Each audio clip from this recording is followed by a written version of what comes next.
Hi guys, James at RampantLionReviews again for you today with another beer review. For this one we are going to head over the water to Fyn in Denmark once again, and we're going to revisit Nørre Aaby, which of course is home to Indslev Bryggeri and Ugly Duck Brewing Company, and we've got their ugly Christmas to have a look at today.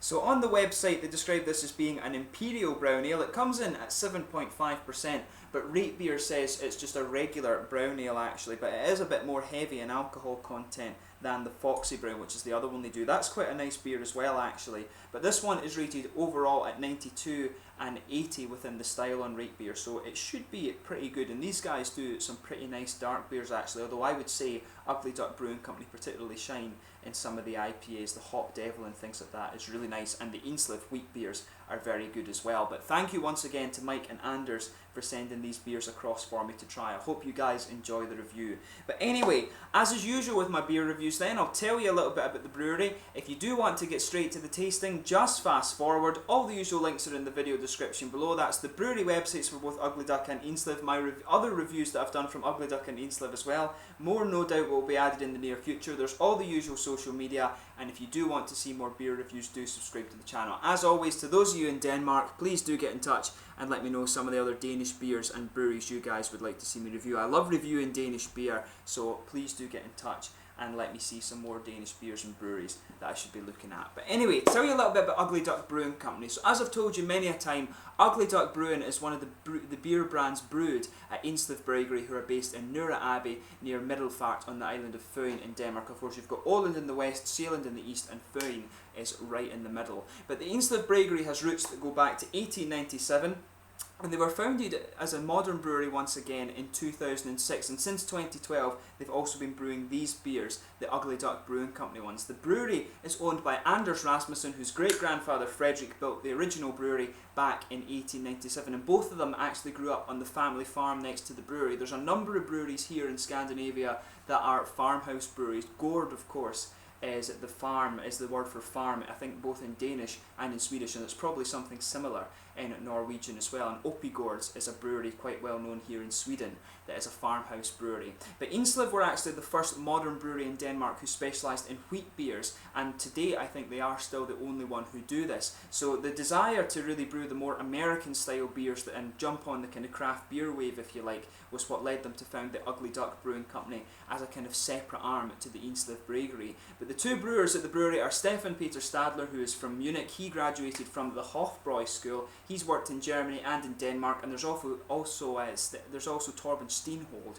who's worked for various breweries in Denmark too. So they've got some really good brewers there, and they've got a Kasper Schultz brew kit from Bamberg in Germany. Bamberg, of course, a bit of a holy grail. So that's a few quick facts about the brewery for you. If you enjoy wheat beers, I'd recommend that you try some of the Indslev beers, particularly the wheat hybrids that they do are very nice. The Fade IPA and the Mork Fade, I think they call it, is my favourite one. The wheat stout is really nice. In the Ugly Duck range, they've got about 20 different beers. Some of the IPAs are very, very good. Hot Devil, Miami Vice, that's more of a pale ale though. Amarillo and Citra is a really nice one. The Imperial Vanilla Coffee Porter is really nice too. The Helmuth Keller beer is supposed to be nice as well, but I need to review that one for you at a later date. And the Putin, the kind of Imperial Stout, is a very nice beer too, so make sure you check out some of those. So let's actually get on to the tasting of this beer itself. So this one is a 7.5% brown ale. It's hopped with Cascade and Citra, two very nice hops, and it's got a malt base of oats with Pilsner, caramel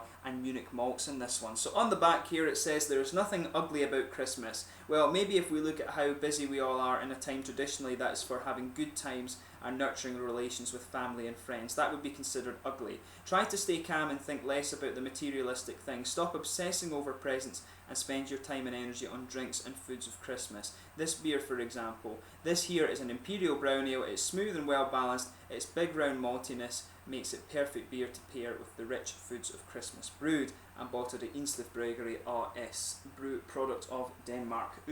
So yeah, it should be quite a nice beer. I guess this one must be a Christmas seasonal then, but Mike very kindly sent me over one of these to try for you, but you can see it's quite nicely done. It's got this is the typical Ugly Duck Brewing Company symbol there.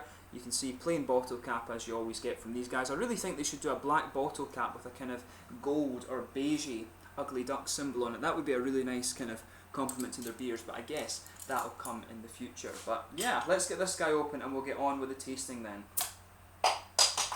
So, as you can see, a nice smoky opening on this one as we open it up, and we'll get it out and into the glass.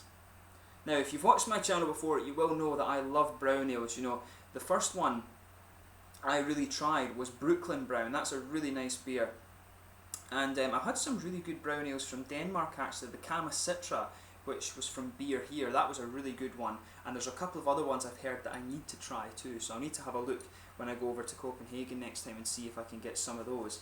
But brown ales are a big favourite of mine. I need to try some more ones from Oregon and California and things like that. But as you can see, this beer has poured a really nice kind of, it's probably fair to say that this is a chestnut mahogany colour. There's a frothy beigey head on this one. It's about half a finger and it looks really nice. There's some big bubbles sticking towards the side of the glass, but quite a few little ones just going up towards the bottom of the head there. Overall, it looks really, really nice.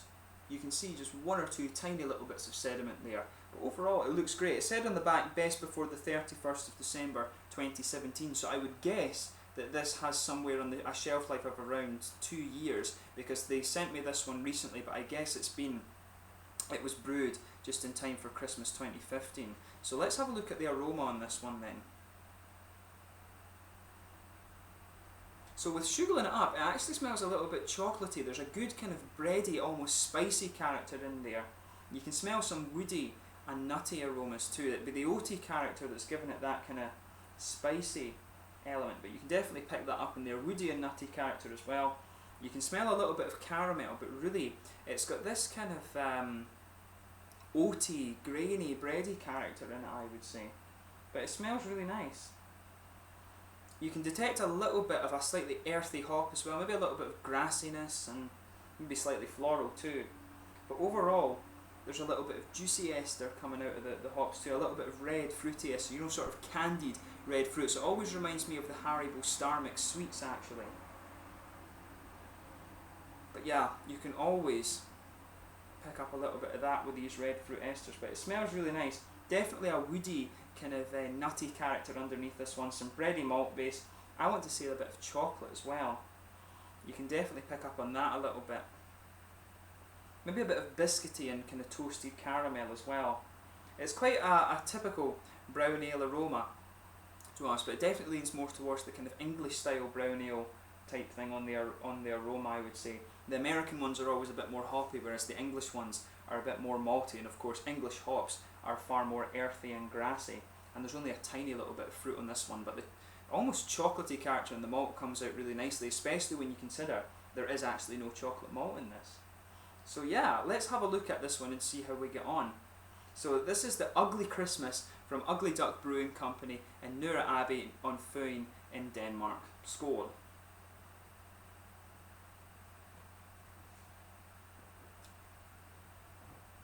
Yeah, that's a nice beer. That's a very solid brown ale, there's no question about that.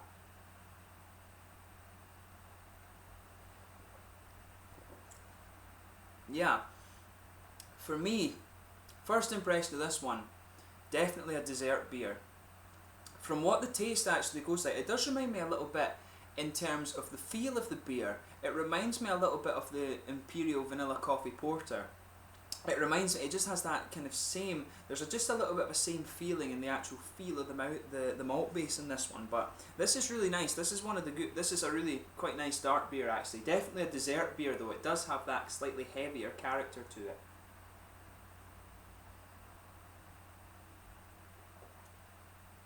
And it's 7.5%. I have to admit that's another thing that comes across this one. If I blind tasted this, I would think it's boozier than it is.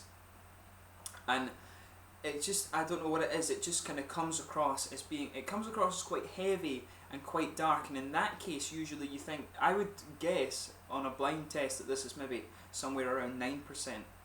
It does taste a little bit heavier than it actually is.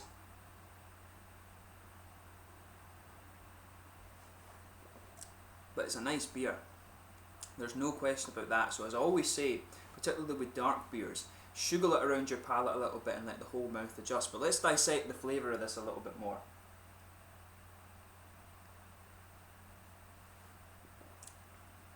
Yeah, So, in the middle of your palate, you've got this light bready character that just goes right across the middle of the tongue. For me, that's the Pilsner malt. On top of that, you can feel a little bit, something that's just got a little bit more substance to it. That's probably the Munich malts. When you start to move more into the aftertaste, you can feel a little bit of the oaty character coming out. You can feel the oats mixing in with that nice bready character in there. There is some kind of caramel in there as well, and you can get that it's actually quite a roasted caramel for me that comes off on this one, and there's a little bit of dryness right in the middle of the palate. It's a kind of cereally dry character, I would say.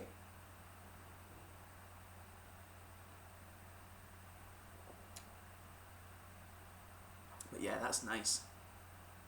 That's a good beer. Definitely, you know, this would be good to actually have with like vanilla ice cream and some chocolate sauce or something like that, or even like chocolate cake. This is the sort of beer you've got here, but the Vanilla Imperial Coffee Porter is kind of like that one too. This one has a little bit more of a spicy character. Within that malt base, there's definitely like a sort of woody, kind of nutty character to it. I would say that. It's kind of leathery actually. It tastes a little bit like that.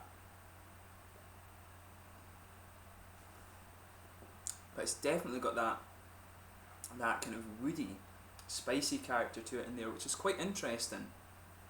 But it's always interesting when you talk about barrel aging as well, because it'd be interesting, I have to admit, with this beer, it would be interesting to barrel age that and add a little bit of vanilla to the flavour. It's a very nice flavour already, but it would be interesting to get a little bit of that more woody vanilla flavour into this beer and see how it turns out that way. And that's something they're experimenting with at the brewery, of course. Not on this particular beer though. But this is nice. I mean, I have to admit, I do like this one. For me, it's interesting because even though it smells more like an English brown ale, in terms of the flavour, it's somewhere in the middle. It's got a good malty character to it, and it does have elements of what you'd expect from an English brown ale in terms of the breadiness and a little bit the spicy character and stuff like that. You can definitely pick that in there. But there is a little bit of hoppy character to this one as well. At the back corners of the palate, you're getting an earthiness, and as you move further forward, you can definitely pick up some of the darker kind of floral aromatic characters, and that of course will be part of the Cascade. The Citra usually, the Cascade usually gives you a big grapefruit flavour, some floral aromaticity, whereas the Citra is more a kind of juicy, fruity hop, that one.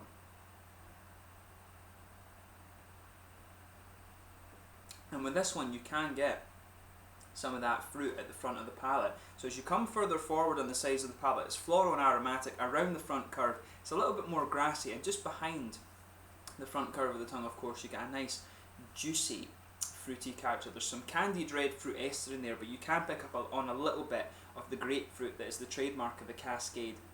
And there's some other elements in there from the Citra too, you know, a little bit of a, not quite a light, it's not really lemony or limey or stuff like that, maybe just a little bit of kind of, it reminds me a little bit of a lychee flavour. It almost tastes a bit like a kind of candied fruit, maybe even not quite watermelony, but it's a candied kind of fruit ester that goes with this one, and it works out quite nice.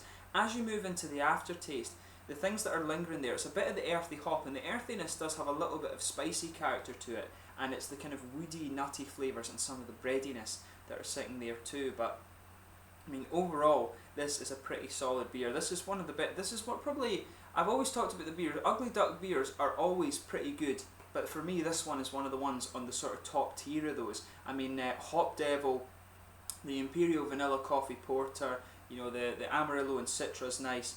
The one I reviewed the other day, the White Rabbit, is a very good beer as well. For me, this is in the kind of top couple of beers that you're going to find from Ugly Duck, and it's a shame it's only a seasonal beer, and it is very good as it stands. But one thing I'd love to see them try with this is whiskey barrel age it, or even bourbon barrel age it would be interesting too. Get a little bit of vanilla flavour from the barrel aging thing in this one, but it's a very, very nice beer. Like I say, it would be suited for like chocolate cake or vanilla ice cream with chocolate sauce or something like that. Definitely this one is a dessert beer, and it's good that it finds its way between the American style and the English style. That's what I always enjoy about certain brown ales, but this is pretty damn good actually.